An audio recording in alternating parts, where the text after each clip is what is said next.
This is related to another aspect of the selection of experts, uh, which is um, the fact that there are multiple types of human intelligence, right? There's not just one narrow thing that is intelligence that's verbal, right, or logical.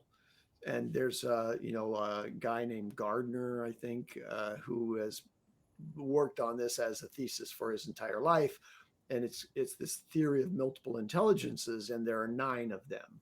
There's linguistic, which is really what we're talking about when we're talking about these transcendent capabilities and retrieving written data, right? And then composing written data. That's a linguistic kind of intelligence.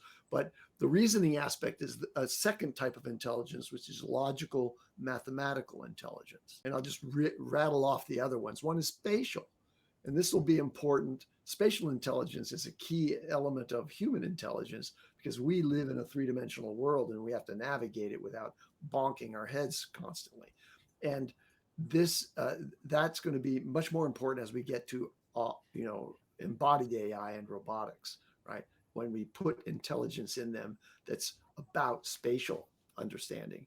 And then there's kinesthetic intelligence, also a key element of what will be a part of robotics. So it knows that, oh, force feedback is something I have to pay attention to because some objects will block me because they're too hard and too heavy, and other objects will yield to me, but they also might be damaged. They might be injured as a result of the force that I apply to them.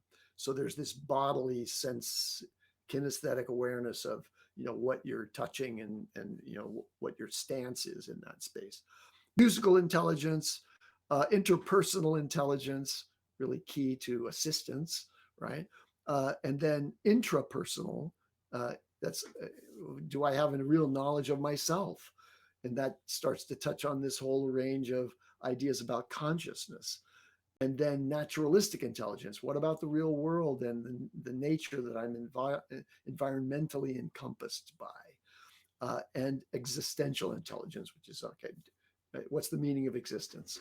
So yes, there's all these other parts of this that aren't purely represented in LLMs alone.